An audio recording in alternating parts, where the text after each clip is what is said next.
sela-sela aktivitas sahabat untuk membahas topik-topik kesehatan yang teraktual dan menginspirasi.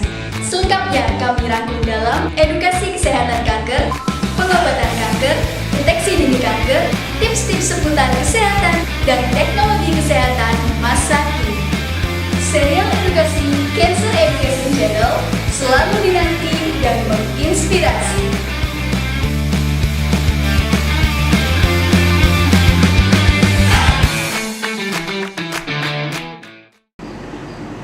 Assalamualaikum warahmatullahi wabarakatuh.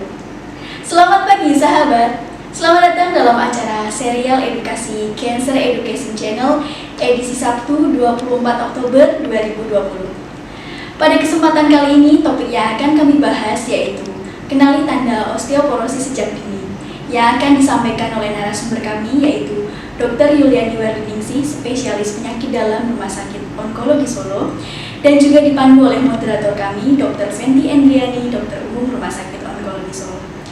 Acara ini akan berlangsung selama 1 jam ke depan. Untuk sahabat semuanya, kami tunggu partisipasinya dan silahkan menyiapkan pertanyaan pada kolom komentar untuk dialog interaktif. Acara ini disiarkan langsung pada channel YouTube, Facebook, dan Instagram Live Rumah Sakit Onkologi Solo. Mari sahabat, langsung saja kita simak bersama serial edukasi Cancer Education Channel yang dipersembahkan oleh Rumah Sakit Onkologi Solo dan Solo Cancer Society. Halo, selamat pagi sahabat Rumah Sakit Onkologi Solo dimanapun sahabat berada. Berjumpa kembali bersama Cancer Education Channel di seri edukasi yang kali ini kita memperingati Hari Osteoporosis, tepatnya tanggal 20 Oktober kemarin. Jadi kita hari ini akan membahas banyak mengenai apa itu osteoporosis, bagaimana gejalanya, dan cara menanganinya. Kita sudah bersama kedatangan seorang ahli di bidangnya tentunya, dan kita akan bahas tentang osteoporosis. Beliau adalah Dr. Yuliani, spesialis penyakit dalam. Dr. Yuliani, spesialis penyakit dalam, merupakan dokter yang bertugas di Rumah Sakit Onkologi Solo. Nanti teman-teman bisa bertanya tentang apa itu osteoporosis. Kemudian kalau memang pernah mengalami di keluarga atau mungkin dirinya sendiri bisa langsung ditanyakan di akun sosial media yang tertera di bawah ini. Oke, tanpa berlama-lama lagi, kita perkenalkan ini dia Dr. Yuliani, spesialis penyakit dalam. Selamat pagi dokter. Selamat pagi dokter. Gimana ini? Betul hari kemarin itu hari osteoporosis dok ya? Tanggal 20. Banyak kegiatan ya dok ya, biasanya ada pencerdasan. Ya. Ini kan juga meskipun pandemi tetap ada beberapa orang yang mungkin mengungkap penyakit ya dok yang sudah lama mereka rasakan. Ya. Jadi jangan sampai karena pandemi kita jadi lupa gitu ya dok ya, kurang perhatian dengan hal-hal lainnya. Iya. Berhubung dengan osteoporosis nih dok, nanti dokter Yuliani kira-kira akan menerangkan apa itu dok? Ya, saya akan mencoba menerangkan beberapa tentang osteoporosis ya, beberapa hal yang saya kira sangat bermanfaat untuk para pemirsa pada pagi hari ini. Oke, ya. Mungkin bisa saya sampaikan atau nanti boleh betul. Nah, kita supaya ini ya, supaya nanti yang nanya lebih interaktif gitu dok ya, kita coba langsung masuk ke materi ya dok. Iya, ya. Terima kasih Dr. Fenty. Iya. Selamat pagi ya, seperti yang sudah disampaikan oleh Dr. Fenty tadi bahwa kita juga tidak boleh lalai dengan beberapa penyakit meskipun dalam pandemi COVID-19 ya. Salah satunya yang perlu diwaspadai itu adalah osteoporosis ya. Saya yakin bahwa para pemirsa itu sudah sangat familiar dengan istilah osteoporosis. Ya, sangat tahu ya osteoporosis itu apa gitu. Mereka, iya saya osteoporosis sudah tahu ya. Tapi di sini mungkin ada beberapa yang perlu saya luruskan, mungkin perlu saya ingatkan kembali tentang osteoporosis. Apa yang dimaksud dengan osteoporosis ya? Osteoporosis itu adalah suatu jenis penyakit dok. Penyakit yang sifatnya adalah sistemik, jadi mengenai seluruh badan kita yang ditandai dengan penurunan kepadatan massa tulang. Ya, akibatnya apa kalau kepadatan massa tulangnya turun? Yaitu terjadi risiko patah tulang. Patah tulang itu seberapa bahayanya? Atau itu jadi pertanyaan orang ya? Oh, hanya patah tulang aja. Iya, ya sekarang seperti itu. Ternyata efeknya itu sangat luar biasa dengan osteoporosis ini ya, kemudian patah tulang. Yang pertama jelas nanti akan meningkatkan biaya kesehatan ya. Berkali-kali pasien akan mengeluhkan nyeri, datang ke fasilitas kesehatan berulang-ulang, yang membutuhkan dana yang tidak sedikit. Yang kedua, kualitas hidupnya menjadi turun karena sering sakit-sakitan. Penting itu dok ya? Iya. Kemudian yang ketiga, dia akan meningkatkan risiko penyakit yang lain. Kalau istilah kedokteran itu namanya morbiditasnya meningkat ya. Jadi kalau orang patah kakinya itu kan sering ya, kalau usianya di atas 60 tahun, kemudian tidak bisa berjalan, hanya berbaring saja, akhirnya hanya tiduran, tadi meningkatkan risiko infeksi paru-paru atau pneumonia ya, atau ada luka-luka di badannya namanya decubitus ya. Kalau sudah terjadi infeksi ini maka nanti akan meningkatkan risiko kematian juga. Ternyata kalau kita coba untuk tahu ini banyak dok ya hal-hal buruk yang di belakangnya ini ya. Kalau orang hanya osteoporosis, ya sudahlah gitu ya. Ternyata kalau ditangani ya malah berbahaya. Ya. Kemudian ada pertanyaan juga seperti ini, osteoporosis dengan osteoartritis itu sama enggak? Ya. Kalau istilahnya apa ya? Kalau di awam osteoartritis itu pengapuran ya. Betul ya dok. Kita selalu menyebutkan pengapuran. Sebenarnya apa bedanya ya? Sama-sama mengenai tulang. Jadi kalau para pemirsa bisa melihat di tampilan gambar nanti ya, bisa dilihat gitu ya. Jadi di situ ada tulang yang warnanya kuning padat, itu tulang yang normal. Itu bentuknya berpori-pori seperti rumah tawon gitu ya, rumah lebah gitu ya, berpori-pori. Tapi kalau kita lihat di gambar yang sisi sebelah kanan, itu menjadi lebih hitam karena pori-porinya menjadi lebih renggang. Kemudian itu kan tulang itu seperti ada jembatan gitu ya, menghubungkan antara pori satu ke pori yang lain, itu kan ada penghubungnya. Tulang penghubungnya ini menjadi tipis, bahkan di beberapa tempat itu menjadi putus. Akhirnya kan terlihat seperti apa ya, seperti lebih hitam kalau kita Jadi kosong gitu dok ya, kosong. Nah itu namanya osteoporosis. Iya. Sedangkan osteoartritis itu utamanya yang terkena adalah persendian sebenarnya. Di situ ada tulang rawan, di situ ada cairan sendi, gitu ya. Pada osteoartritis ini tulang rawannya menjadi tipis, kemudian olinya menjadi berkurang, kemudian tumbuh tulang atau dalam istilah bahasa Jawa itu jalu gitu ya. Oh iya itu banyak itu. Jalurnya itu ya, jadi seperti ayam gitu ya, ada jalurnya. Nah ini penanganannya menjadi berbeda ya, karena satu kena tulang, yang satu kena sendi. Itu perbedaannya. Jadi jangan salah dengan itu. Kemudian penting sekali ini, siapa yang mempunyai resiko untuk terjadi osteoporosis? Nah ini harus diketahui oleh masing-masing pemirsa ya. Bisa dikelompokkan menjadi dua besar. Yang pertama itu yang bisa kita ubah, ya, yang kita bisa merubah, dan yang kedua yang tidak bisa diubah. Yang berisiko begitu dok ya. Berisiko ya, faktor-faktor risiko osteoporosis ini yang tidak bisa kita rubah dulu ya. Ini kan berat tidak bisa kita rubah ya. Jadi pasti akan ya udah gitu ya, udah bisa iya gitu ya. Tidak termodifikasi. Dengan lebih hati-hati, lebih waspada ya. Yang pertama adalah jenis kelamin wanita. Waduh, kita ini kayaknya ya. Betul ya. Kenapa kok wanita ya? Kenapa wanita? Jadi memang Tuhan itu menciptakan tulangnya laki-laki itu lebih kuat daripada wanita. Ya, tulangnya lebih kecil kalau wanita. Nah, lebih kecil, jadi dia lebih mudah untuk terkena pengeroposan kemudian patah. Itu yang pertama. Kemudian yang kedua adalah pengaruh hormon estrogen. Ya, wanita itu kan diberi hormon estrogen yang luar biasa. Efeknya sangat baik ya bagi tubuh kita. Salah satunya bagi kekuatan tulang. Nah, ini pada waktu masih muda tidak masalah dok. Tapi begitu memasuki masa menopause, baik menopause itu alami atau menopause yang dini, misalkan karena operasi kanker, misalnya ya kanker imun telurnya diambil atau efek kemoterapi begitu, tidak menstruasi akhirnya menopause, ini kadar estrogennya turun. Kalau sudah turun, maka tulangnya menjadi mudah keropos karena tulang-tulang yang ini sel-sel tulangnya ini juga bisa berkembang karena adanya hormon estrogen juga.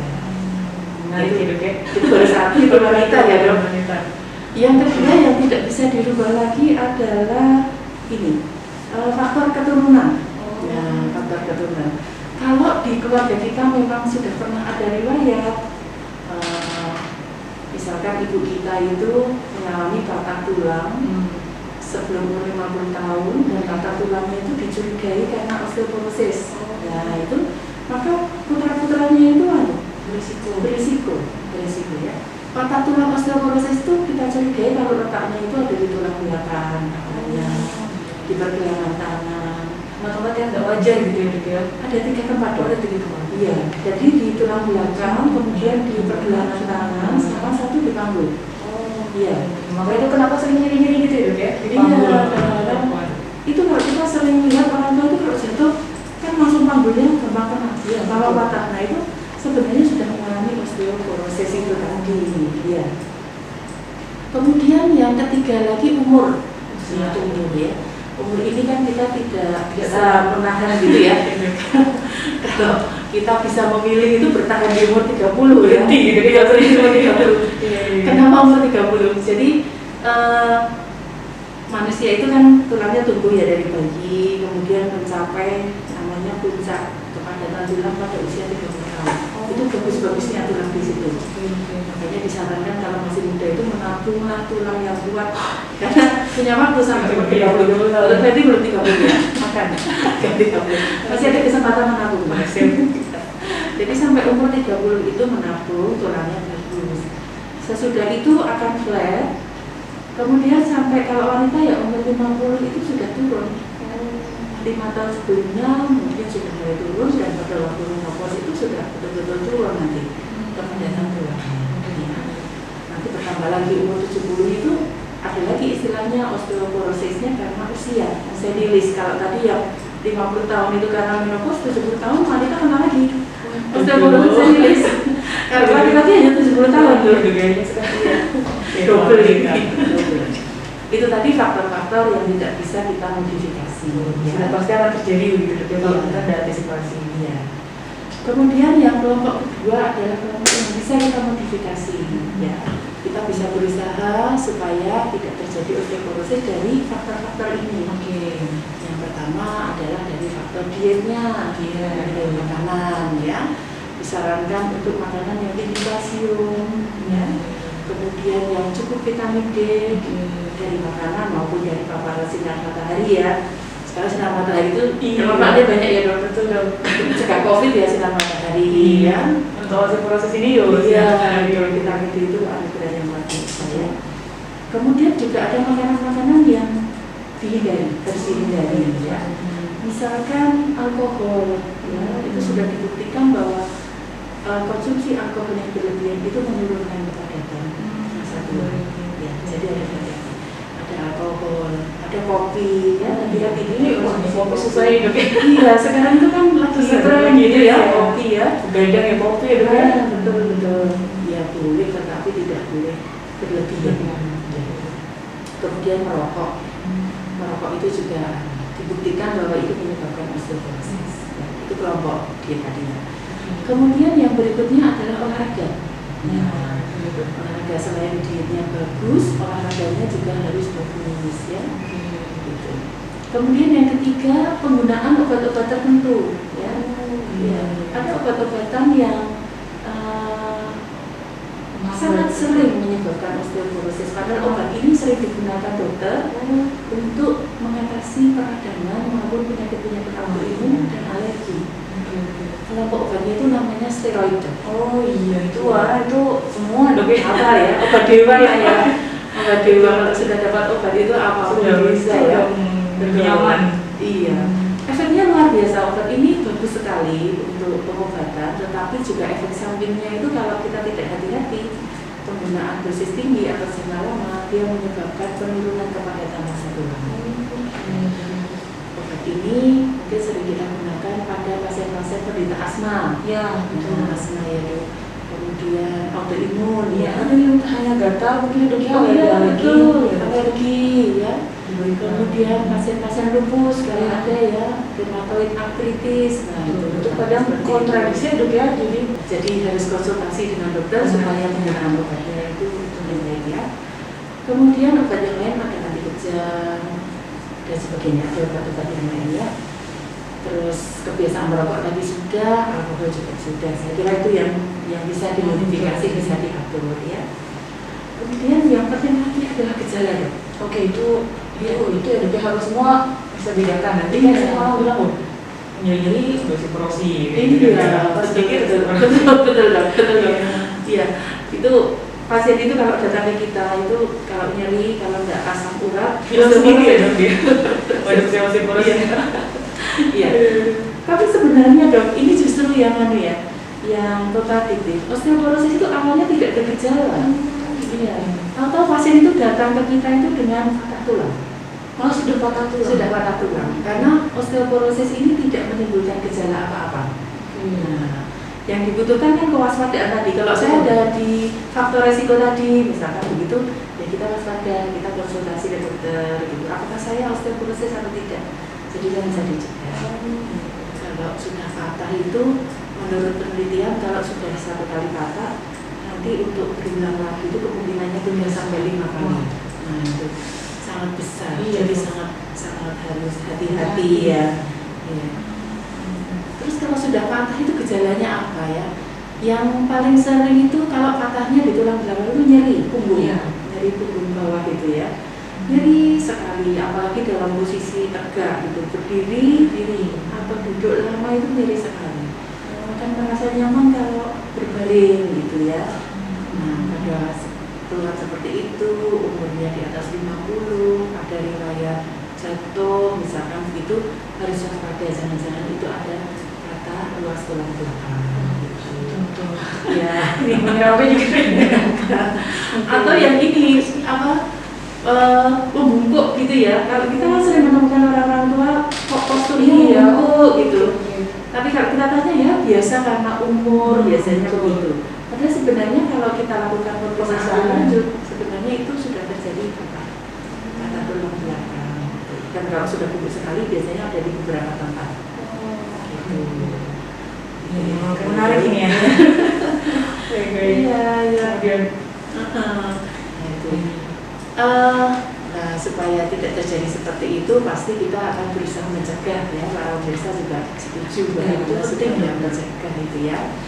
Pencegahannya yang pertama itu kalau masih muda di bawah 30 tahun. Untuk saya berarti. Nah itu ya untuk teman-temannya dokter Kenti ini, tabunglah tulang sebanyak-banyaknya ya. Kita tabung nggak cuma tabung uang, uang, tabung uang ya, tabung tulang sebanyak-banyaknya dengan cara berolahraga yang bagus, dietnya yang bagus, gitu, pola hidupnya yang bagus seperti itu.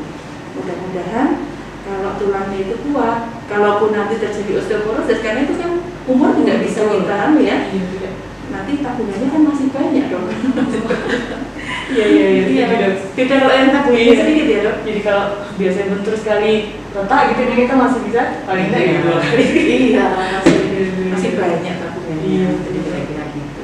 Kalau yang sudah lebih dari 30 tahun, itu kan tabung ya sudah, nah mungkin ya itu adalah mempertahankan supaya tulangnya itu tetap kokoh dan kuat. Ya. Tetap dengan olahraga, tetap dengan diet yang baik, dengan pola hidup yang baik. Kalau umurnya sudah di atas 50, tambah lagi, jangan sampai jatuh.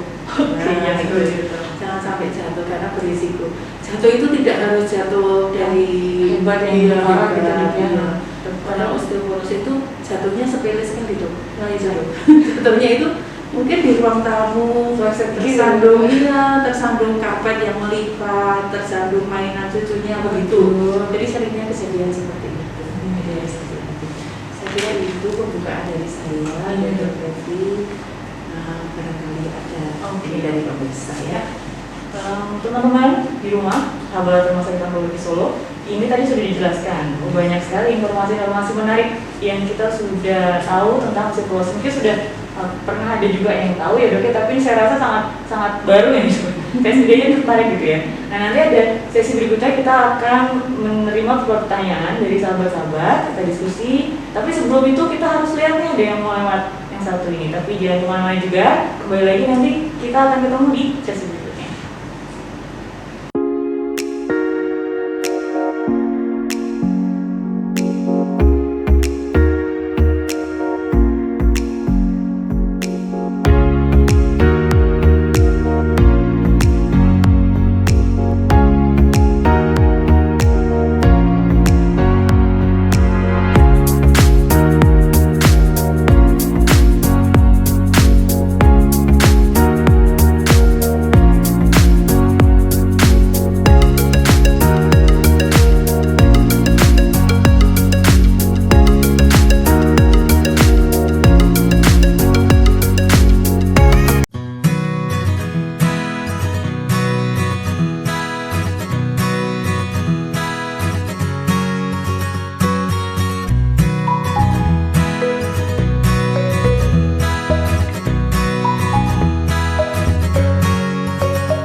Dan pada hari ini kita akan banyak membahas mengenai osteoporosis karena juga berbarengan dengan hari osteoporosis.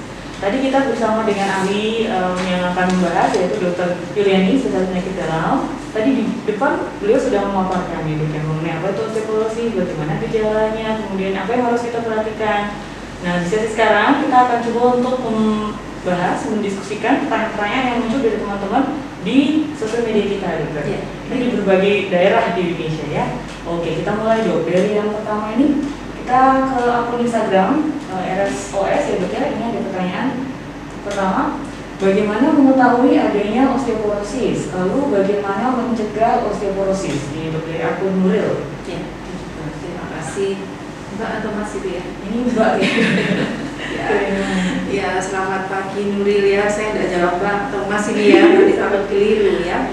Pertanyaannya bagus sekali. Bagaimana mengetahui kita itu menderita osteoporosis atau tidak ya? Jadi begini, di bagian penyakit dalam, terutama di subdivisi rheumatologi, osteoporosis merupakan salah satu penyakit yang kita tangani ya, kita fokus ke situ. Ada satu namanya kriteria atau scoring gitu ya, scoring untuk menilai apakah seseorang itu mempunyai risiko yang tinggi untuk terjadi osteoporosis ya. Namanya score FRAC ya, namanya Fracture Risk Index gitu ya. Ini dikeluarkan oleh WHO, organisasi WHO ya.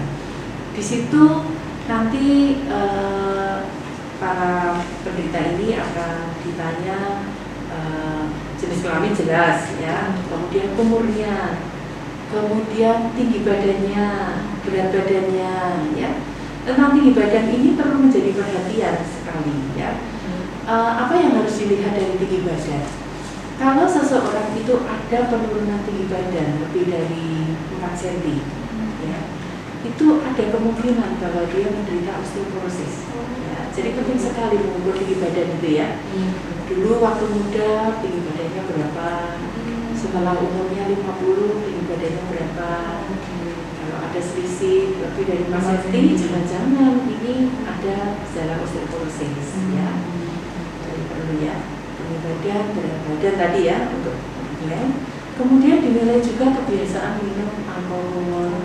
Biasanya ya, apakah minum alkohol berapa gelas itu dokter akan menanyakan, dimasukkan dalam scoringnya itu. Penggunaan steroid ya, glukokortikoid ya. Yang dimaksud glukokortikoid itu apa saja? Mungkin para pemirsa masih awam apa saja ya. Ini contohnya adalah dexamethasone. Oh, ini yang lagi dipakai ya, COVID ini ada. Iya, banyak dipakai ya sampai ini ada ya, minum dexamethasone untuk ya pencegahan. Iklan beritanya banyak Seperti itu. Dexamethasone, ada prednisone, ada metilprednisolone, ada prednisolone ya. Itu jenis-jenis steroid yang berkaitan dengan penurunan kepadatan massa tulang. Kemudian riwayat patah tulang pada keluarga itu masuk dalam scoring itu. Kemudian riwayat penyakit rematik artritis, rheumatoid arthritis ya. Penyakit rheumatoid arthritis itu khusus masuk dalam scoring ini ya. Penyakit ini adalah penyakit rematik yang mengenai sendi-sendi kecil dong. Jadi di jari-jari gini, bengkak gitu loh. Iya, dia akan nyeri bengkak kaku di sendi-sendi kecil, di jari-jari kita, di telapak tangan, di pergelangan tangan, begitu. Di kaki juga seperti itu, di pergelangan kaki, di jari-jari, begitu. Ditandai dengan nyeri kaku bengkak pada pagi hari lebih dari 1 jam biasanya. Ini berarti teman-teman di rumah ya, nanti kalau yang sudah pernah menemukan mungkin ya dok ya, Iya. saya pernah dulunya buka gitu ya, Iya. tapi sekarang usia-usia 40 harus hati-hati. Harus hati-hati karena itu sangat berkorelasi dengan osteoporosis tadi ya, rheumatoid arthritis. Itu kalau sudah lanjut itu jari-jarinya berubah dok. Sudah tidak lurus-lurus lagi. Iya, dia akan berubah jadi seperti kalau istilahnya jari leher angsa. Ya. Leher angsa itu bagus tapi kalau di jari nggak bagus itu. Jari swanek gitu ya. Atau seperti orang lagi mencet tuts piano. Simetris gitu ya. Bentuknya seperti itu. Nah, itu harus waspada RA. Jadi itu beberapa contoh.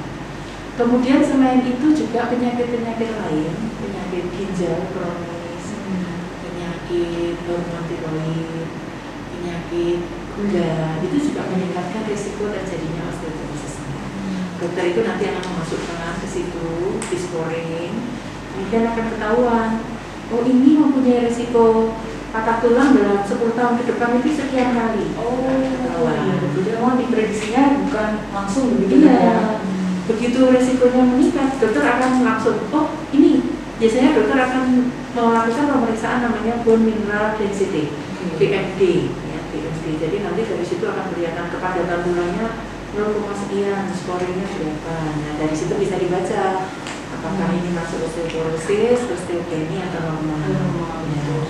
Kemudian juga dokter akan meriksa kadar kalsiumnya, kadar vitamin D-nya, diperiksa. Kalau sudah diperiksa nanti ini perlu diberikan obat atau tidak biasanya. Ini mungkin tadi menjawab ya dok ya. Awal kan sempat disampaikan bahwa sebenarnya tidak ada gejala, kecuali kalau sudah sampai pada tulang. Nah ini untuk Nurul, berarti bagaimana kok kita mau tahu nih seperti atau enggak? Tadi kan ada faktor risiko, biasanya bisa diperhatikan. Sudah berisiko, silakan periksa nanti untuk di scoring, untuk dilakukan pemeriksaan lengkap. Tadi kalau kelompoknya itu kelompok makanan yang tinggi kalsium dan tinggi protein. Kalau protein semua pasti sudah tahu ya, protein itu dari apa. Bisa dari protein hewani maupun nabati. Monggo silakan sesuai dengan selera dan kemampuan masing-masing. Kalau kalsium ini ya, kebutuhan kalsium rata-rata pada usia muda itu sekitar 1000 sampai 1200, ada yang mengatakan 1500. Jadi cukup banyak ya. Ini bisa didapatkan dari makanan yang masuk ke tubuh kita sehari-hari. Baru kalau kurang itu ditambah dengan suplemen ya. Makanan apa yang tinggi kalsium ya? Yang jelas banyak itu makanan yang merupakan modifikasi dari susu ya. Susu apa macam-macam lah sekarang susu itu. Yogurt gitu ya, keju gitu, susu, keju, macam-macam banyak. Iya, mau dibikin apapun ada ya sekarang ya. Salad itu juga iya gitu ya.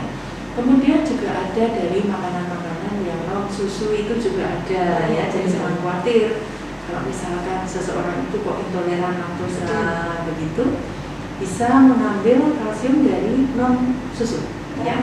Misalkan makanan laut ya, dari kuning telur iya. Kemudian dari ini apa sayur-sayuran juga ada ya. Bisa dilihat nanti dibuka internet tuh banyak ya, silakan pilih. Ini kan pasti kalau suplemen itu dok ya, kita tidak bisa menjamin kalau suplemen saja itu cukup, tidak dok ya, tetap harus makanan juga. Iya, makanan yang utama tetap makanan ya. Kalau suplemen itu kan kadang-kadang kalau makanan kita sudah bagus itu ya sudah cukup, itu 1000 sampai 1500 sudah cukup. Kalau berlebihan bagaimana dok kira-kira? Misal ada kan yang dia juga suplemen ternyata dosisnya ini kalau tidak diimbangi dengan minum yang cukup itu takutnya malah mengendap ya, tabungannya tidak di tulang jadi menampung di tempat lain, di ginjal jadi batu misalnya begitu ya. Jadi memang tidak boleh terlalu banyak gitu ya. Dan harus hati-hati juga bagi mereka yang mempunyai risiko atau bakat ini batu saluran kencing ya. Kalau orang punya bakat itu gampang nanti jadi mudah terkena batu. Jadi itu penting pesannya ya dok ya, semua harus imbang. Oke dok. Ya, selanjutnya ini ada pertanyaan lagi dok. Dari akun YouTube kita, namanya Nuri ini bertanya, dokter saya sudah menopause setahun yang lalu. Benarkah wanita menopause kemungkinan besar akan terkena osteoporosis? Betul sekali Bu Nuri ya. Itu menopause. Ya, seseorang yang sudah mengalami menopause itu berarti kadar hormon estrogennya sudah sangat turun ya.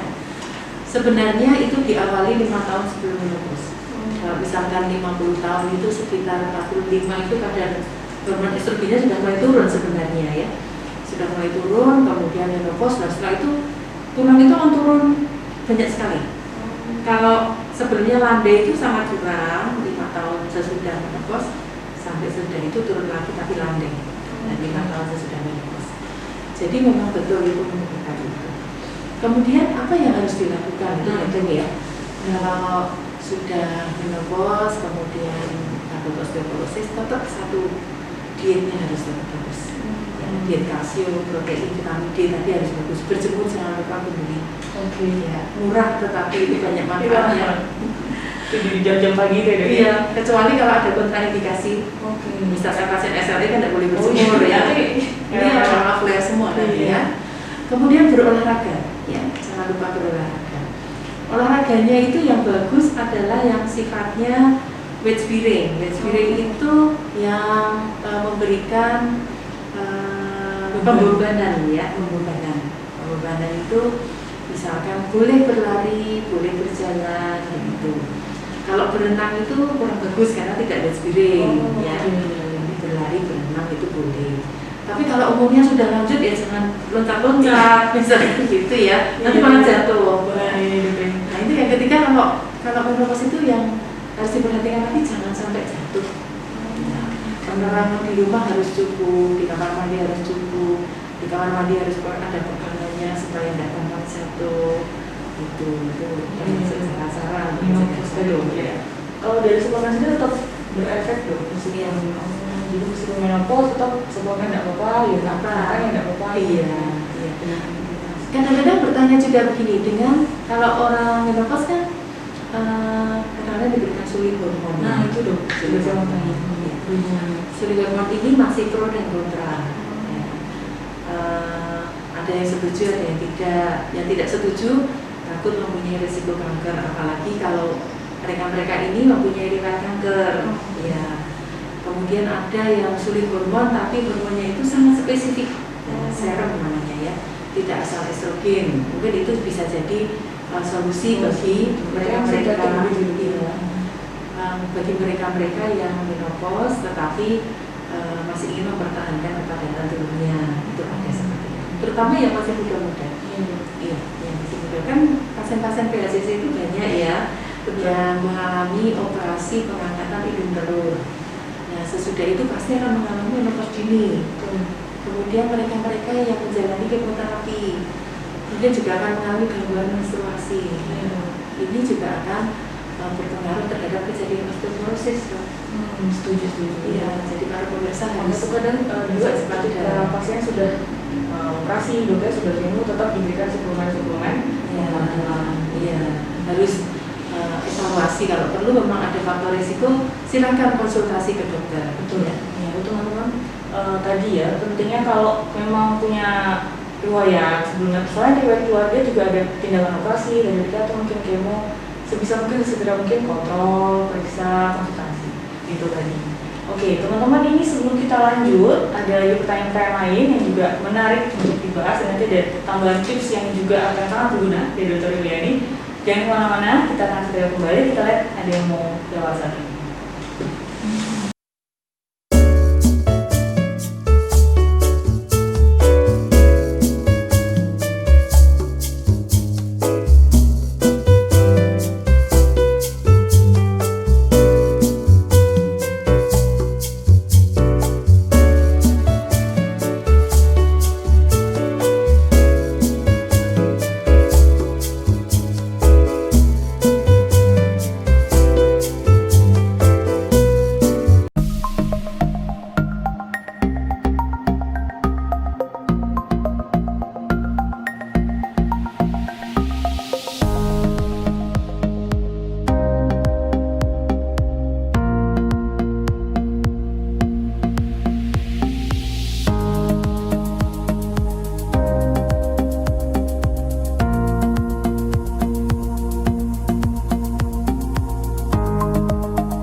Kembali lagi kita di Cancer Education Channel, di mana kita akan bahas hari ini adalah topik osteoporosis bersama Dr. Yuliani, spesialis penyakit dalam. Tadi kita sudah sebelumnya banyak membahas tentang osteoporosis itu apa, kemudian juga beberapa pertanyaan sudah kita coba diskusi. Ini masih ada lagi teman-teman yang bertanya dan akan lebih menarik. Kita coba bahas ya dok ya. Nanti ya dok, kayaknya banyak pertanyaannya kali ini. Di setiap topiknya juga sangat menarik ya. Oke dok, ini pertanyaan agak panjang nih dok, dari Mayang dok di YouTube. Ibu saya usia 70 tahun, mengalami kesakitan pada tumit kaki jika berjalan dan berdiri. Sudah periksa ke dokter, hasilnya dikatakan pengerobosan tulang. dan obatnya memang tidak ada. Hanya dianjurkan untuk minum susu tinggi kalsium gitu. Dan ibu saya sudah minum tiap malam, tapi kok malah sakit pinggang gitu. Dan ditanya bagaimana cara menghilangkan sakit tersebut dan menghindarkan keropos tulang untuk usia 45 sebaiknya vitaminnya apa dok? Ya, baik. Jadi ini ada keluhan di tumit, kemudian di pinggang ya. Di pinggang, apakah ini osteoporosis atau bukan? Sebenarnya intinya kan begitu ya. Jadi begini, kalau osteoporosis itu pada umumnya tidak ada keluhan sampai kemudian ada patah tulang. Dan tempat favorit untuk terkena patah tulang itu kan di tulang belakang satu, kemudian di pergelangan tangan, kemudian di panggul ya. Kalau di tumit itu mungkin saja karena sifatnya sistemik ya, seluruh badan bisa terkena osteoporosis, di tangan kan di semua bisa. Tetapi sangat jarang di tumit, ya, tumit itu jarang. Biasanya yang paling sering di tumit itu osteoartritis dok. Radang sendiri. Iya, osteoartritis tadi. Jadi ada penipisan tulang rawannya, kemudian olinya berkurang, begitu, kemudian tumbuh tulang baru atau jalur gitu ya. Jadi kalau misalkan keluhannya itu kalau misalkan dari duduk lama berdiri itu sakit dok. Aku gitu. Nah, tapi nanti kalau sudah jalan enak. Tapi kalau berjalan terlalu banyak juga sakit. Iya, karena olinya berkurang. Ini seperti itu. Nah, mungkin jangan-jangan itu yang ditumit osteoartritis. Kalau di pinggangnya itu masih mungkin osteoporosis. Tapi osteoartritis di punggung juga bisa. Ya, untuk membedakannya, monggo nanti silakan konsultasi ke dokter. Detektif. Iya, pasti akan ditanya banyak gitu ya. Setelah itu diperiksa, kemudian yang pertama disarankan dironsen dulu tulang belakangnya untuk membedakan ini tulang yang patah atau osteoartritis tadi. Ya. Kalau memang belum yakin atau dokter ini kayaknya osteoporosis begitu, nanti dilanjutkan dengan pemeriksaan BMD bone mineral density ya. Dilihat apakah termasuk osteoporosis, osteopenia ataupun normal. Kalau melihat umurnya 70 tahun dok, ini double, bisa double kalau osteoporosis karena postmenopause satu, yang kedua senilisnya juga kena, dua-duanya masih mungkin. Ya, monggo silakan datang ke dokter untuk memastikan ya, yang mana ini nanti karena obatnya berbeda. Untuk dirinya itu juga. Iya, untuk bisa satu saja. Iya. Oke, ini sudah menjawab pertanyaan. Kemudian lagi dok, ini ada yang bertanya dari Elita di Bandung. Ini akun Instagram kita. Saya tahu jika susu diperlukan tadi untuk osteoporosis, tapi saya laktos intoleran. Ya. Apa opsi kalsium lainnya? Oh iya, jangan khawatir ya. Iya. Temannya banyak itu laktosa itu ya. Jadi ada pilihan-pilihan makanan atau diet tinggi kalsium yang bukan berasal dari susu. Tadi sudah saya sebutkan, silakan pilih. Yang makanan laut, kuning telur ya. Kemudian dari buah-buahan, sayur-sayuran, monggo silakan dipilih ya. Mungkin tidak satu jenis, misalkan makan kuning telur terus kan ya. Bisa, iya nanti tahu kolesterolnya tinggi ya. Nah, diseling-seling. Ya kuning telur, ya ikan, ya sayur, begitu ya. Jangan khawatir, semuanya banyak ada. Jadi memang kalsiumnya tidak harus dari satu macam aja. Iya. Tapi kalau sering orang bilang hanya susu saja begitu, tidak betul loh Tidak ya. selalu. Yang lain juga bisa mendukung kebutuhan kalsium. Iya. Itu penting kalau di rumah. Jangan khawatir. Jangan khawatir. Gitu. Kemudian dok, dari YouTube teman kita ini di Solo ya dok bertanya, apakah osteoporosis bersifat permanen? Ya, gitu. itu penting itu ya. Kalau permanen takut. Takut sekali gitu. Ya. Ya. Pada umumnya osteoporosis itu sifatnya memang menetap. Buktinya itu kalau kita ada pasien osteoporosis ya, kemudian kita berikan obat sudah maksimal begitu, target kita itu kalau bisa kan kepadatan tulangnya naik. Betul. Tapi ya tidak semua bisa naik dok, meskipun sudah diobati. Paling enggak dia tetap di kepadatan itu sudah bagus. Bertahan begitu. Iya, itu bukti bahwa osteoporosis itu kebanyakan sifatnya memang reversible. Tidak bisa Irreversible, jadi tidak bisa balik ya, balik lagi. Apalagi kalau umurnya sudah di atas 50, sudah 70. Kemudian ada faktor-faktor yang lain itu memang sulit. Ya, itu penting bahkan kadang banyak sekali iklan-iklan yang bilang minumlah ini, tubuhnya balik kalau itu Iya. tidak terbukti gitu ya. Ada sebagian Bisa kecil yang bisa kembali. Oke. Itu berdasarkan penelitian itu untuk golongan osteoporosis pada pengguna steroid tadi. Tapi umurnya harus muda, tidak ada faktor yang lain ya. Itu begitu pemberian steroid itu dihentikan, dia bisa balik lagi. Aktivitas penyakitnya, aktivitas selnya itu ya kelihatan itu balik lagi. Iya. Tapi harus muda, tidak ada penyakit yang lain. Kasusnya berbeda ya gitu ya. Jadi sebagian besar itu tidak kembali. Jadi kalau sudah didiagnosis osteoporosis begitu dok, yang kita bisa lakukan memaksimalkan fungsi yang masih baik ini. Betul. Mempertahankan supaya tidak ikut turun. Jadi kalau nanti dokter memberikan terapi, kemudian diharapkan nanti kan banyak keluarga atau pasien yang kok enggak ini dong, enggak kembali gitu, jangan sampai salah paham gitu ya. Harus dipahami buat teman-teman di rumah, osteoporosis ini ternyata ya tadi itu terus dibilang irreversible. Jadi ada baiknya sesegera mungkin dicegah ya dok, dan konsultasi ke dokter yang memang berpengalaman.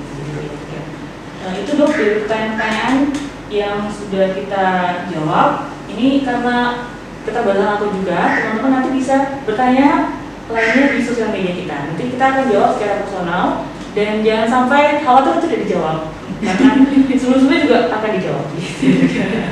Oke, kita akan kembali lagi untuk ke sesi diskusi yang terakhir. Nanti kita ada kesimpulan-kesimpulan. Sebelum itu ada yang mau lewat dulu, jangan kemana-mana. Saat pandemi COVID-19 seperti sekarang ini membuat semua aktivitasku menjadi terbatas. Padahal banyak sekali agenda yang mengharuskan aku untuk keluar rumah, khususnya untuk pemeriksaan kesehatan.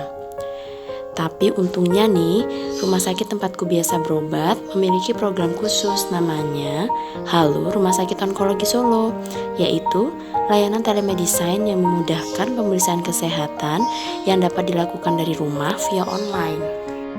Caranya pun cukup mudah. Pertama-tama kunjungi halaman website rsos.co.id. Setelah masuk pada halaman website, klik thumbnail Halo RS Onkologi Solo. Lalu lembar Google Form akan terbuka. Pada page pertama, scroll hingga bagian bawah, masukkan alamat email dan klik tombol next. Pada page kedua, pilih layanan konsultasi, kemudian klik tombol next. Setelah itu, kita akan masuk pada page ketiga. Baca dengan seksama alur layanan Halo RS Onkologi Solo, pahami dengan benar alurnya, lalu klik kolom ya. Setelah memahami dengan baik dan klik tombol next. Pada page keempat, isi semua identitas pasien secara lengkap, mulai dari apakah pernah berobat ke rumah sakit, pilihan poliklinik yang dituju, nama, tempat, dan tanggal lahir hingga dokter yang dipilih. Untuk rencana tanggal konsultasi dapat dilihat pada jadwal yang telah tersedia. Jangan lupa untuk mengupload data diri seperti KTP atau boleh juga menggunakan SIM. Klik tombol next, selanjutnya kita akan masuk pada page 5. Klik tombol persetujuan umum atau general consent, lalu submit. Rumah Sakit Onkologi Solo akan mengkonfirmasi terkait pendaftaran Anda untuk selanjutnya melakukan konsultasi telemedicine. Jadi Ibu, ini datanya sudah lengkap, sudah kami catat di medical record. Nanti resepnya kami kirim ke AMPI. Demikian Ibu, selamat pagi. Cara yang cukup simpel untuk kita yang saat ini tidak bisa keluar rumah atau tidak memiliki waktu untuk datang ke rumah sakit. Dengan layanan Halo RS Onkologi Solo, saya jadi lebih mudah mendapatkan pelayanan medis. Terima kasih Rumah Sakit Onkologi Solo. Hospitable, easier, better.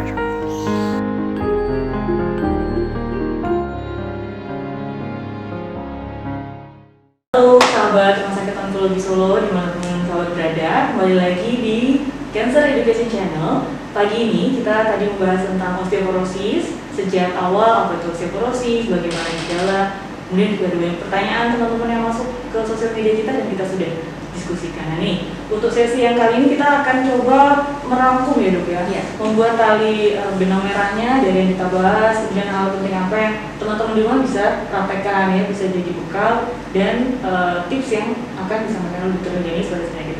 Silakan dok. Terima kasih untuk perhatian para pemirsa ya, dengan memperhatikan dan pertanyaannya yang semuanya luar biasa ya. Itu menandakan bahwa para pemirsa itu sangat perhatian terhadap osteoporosis ya. Itu namanya.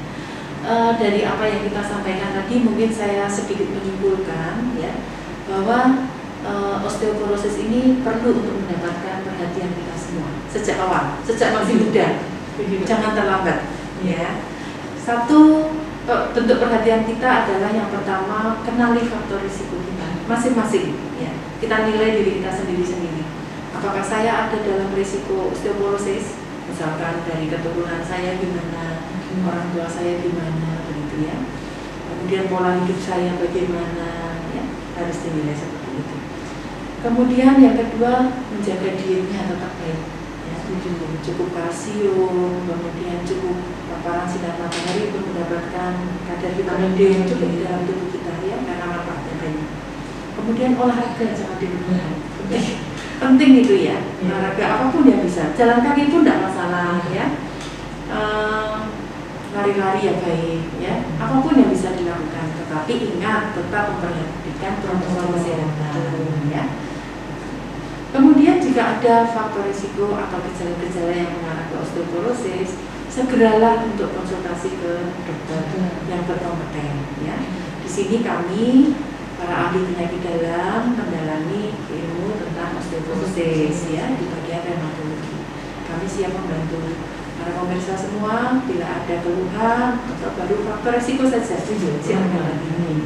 Untuk khusus ini para pemirsa kita yang masuk dalam grup kita ya, sahabat ini ya, sahabat kita ini mungkin ada yang pernah mengalami operasi ini, pengangkatan ibu telur, kemoterapi, kemudian ada gangguan siklus menstruasi, ini sudah termasuk faktor risiko.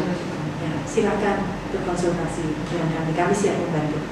Itu udah terjadi. Oke dok, iya ini lengkap sekali, terutama untuk sahabat-sahabat di rumah yang memang ini adalah hal yang penting dok ya, baik yang memang ada faktor risikonya atau yang sudah mengalami tindakan operasi gitu dok ya, harus dikenali bagaimana menangani osteoporosis. Terima kasih kepada Dr. Yuliani sudah datang, ilmunya sangat bermanfaat dok, ini sangat berguna untuk kita semua.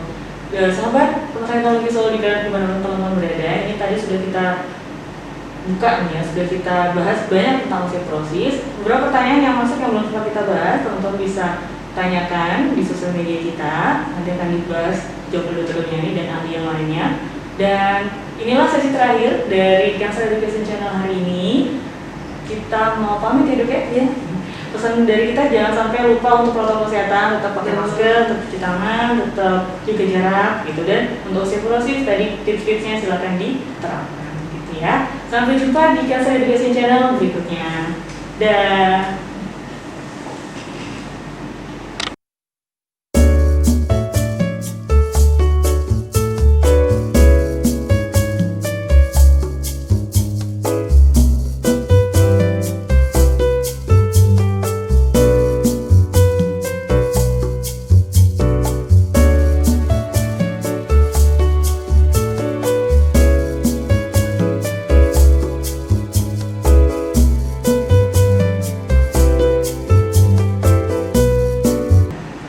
Demikian sahabat, telah kita saksikan bersama serial edukasi dengan topik Kenali Tanda Osteoporosis Sejak Dini. Semoga memberikan manfaat dan kita bisa menghindari faktor risiko terkena osteoporosis, karena kesehatan tulang kita aset berharga di masa depan. Terima kasih sudah menyaksikan dan berpartisipasi selama acara berlangsung. Dan untuk pertanyaan-pertanyaan yang belum terjawab, akan kami tampung dan akan kami jawab satu persatu pada sesi khusus. Dan bagi sahabat yang belum berkesempatan menyaksikan live streaming ini, akan kami repost pada channel YouTube Rumah Sakit Onkologi Solo dan Cancer Education Channel. Jangan lupa untuk selalu mendukung channel kami dengan memberikan like, share, komen, dan subscribe. Karena dukungan sahabat sangat berarti bagi kami. Kami segenap kru yang bertugas mohon undur diri dan sampai bertemu pada episode berikutnya. Serial edukasi Cancer Education Channel selalu dinanti dan menginspirasi. Wassalamualaikum warahmatullahi wabarakatuh.